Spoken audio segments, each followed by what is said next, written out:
हमें कराना ये तो 38 है, आप 38 दिखा है, उठाइए आप।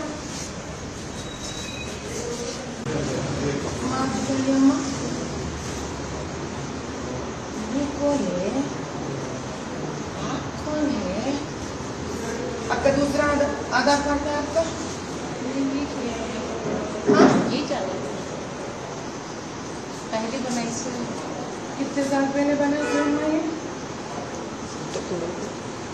మీకు 38 ఏంటి ఆమెకు 44 ఏంటి వయసు మేడం అబ్బారంటే ఏంటంటే ఇలా ఉన్నాక డిలీట్ అయిందని చెప్పి ఉందా ఉంది డిలీట్ అయిపోయింది అమ్మ పంపించేసి నేను పెళ్లి చేశాను మేడం డిలీట్ అయిపోయింది మండలిసిన ఫ్రెండ్ ఇంది ఉంది ఏడనే ఉంది లేదని చెప్తున్నాను మేడం ఇది తీసుకొని ఇంటి ఫైండ్ అవుట్ అవ్వదు దీని ఫోటో తీసుకోండి ఇది కనుక్కోవాలి మేడం చెక్ చేస్తున్నాను మేడం ఇంతమంది కడిగితే తీయనని చెప్పి ఒక్క నిమిషం అమ్మా ఎక్కడి నుంచి కదా గవర్నమెంట్ నుంచి కదా ముందు నేను నమ్మకూడదు గుర్తుపెట్టుకోవాలి నువ్వు